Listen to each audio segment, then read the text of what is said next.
Sue from ahealthymeal.com. Just a quick video today to talk about licorice root tea and just a bit of a review on a tea that we've been using that we buy from Iherb. So the tea is, I'll hold the bag up here, so it's Luscious Licorice Root Tea, and it's made by Frontier Co-op, or it's packaged by them.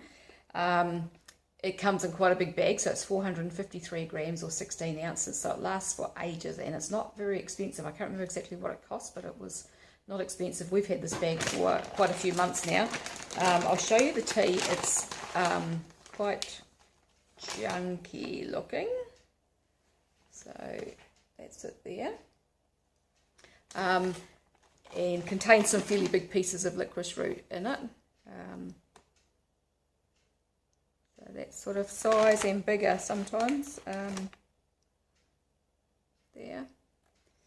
So the reason that we bought this originally was my husband was a big fan of licorice tea. We both really like it, and my husband in particular was drinking quite a lot of it in tea bag form, and then we kind of realised that tea bags actually contain all sorts of nasty things, plastics and glues and things like that to keep the tea bags together. So we decided to reduce our consumption of tea bags in general, and so we started buying loose tea instead.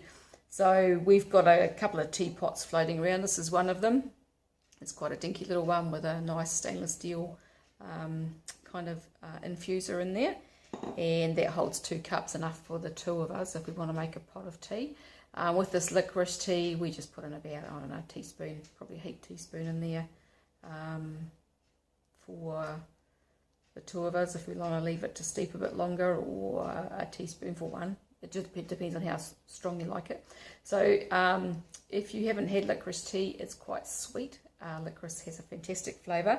This tea also has in it some other ingredients, so I'll just read those out.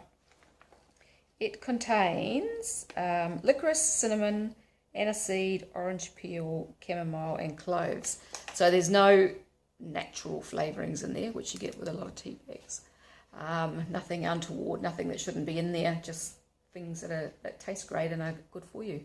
So licorice tea, it helps with gut inflammation, so it helps with inflammation generally. Helps with gut inflammation, can help with leaky gut, and that's a good thing, a bit of a bonus for those of us with pyroluria, because we tend to be a bit predisposed to that. Can help people who have problems with heartburn and indigestion and that sort of thing. What else? I've got some notes down here. So it's sweet, it's anti-inflammatory, it's used in Chinese medicine quite a lot. It's also used in Western herbal medicine, often as a flavouring, and for its anti-inflammatory benefits and digestive system benefits. And so when a naturopath makes up a herbal mixture, they'll quite often add licorice in there if they can, to make it a bit more palatable. Great for adrenal fatigue, another reason that it can be good for those of us with pyroluria, because adrenal fatigue tends to be another issue that we often suffer with. Women's issues, so it has phytoestrogen type effects and can help with PMS and menopause, and also immunity, so coughs and colds and that sort of thing. You don't want to overdo the licorice tea, you know, a couple of cups a day, 2 or 3 at the most, I would probably do myself. It just depends on what you're using it for, I suppose. I drink it sporadically, so I'll go through a stage where I might have one every day for a while, and then I don't have any. Just depends. And one of the reasons for not using it in excess is that it can increase blood pressure. So if you've got high blood pressure problems, you want to be a little bit cautious with licorice, because it can increase blood pressure. It can also cause edema if taken in excess as well. So yeah, so that's just want to talk a little bit about that, and this tea in particular, just do a little bit of a review on it, because it is so nice. It's a great tea. So if you've looked at it on Iherb, or you've been looking for a nice licorice tea, I would give this one a go, because I don't think you'll be disappointed. And so I'll put a link down below this video through to that product on Iherb if you want to give that a go. If you use my link and you haven't already got an account with Iherb, you'll get a bit of a discount on your first order. So that's it for now, and thank you for watching. Bye.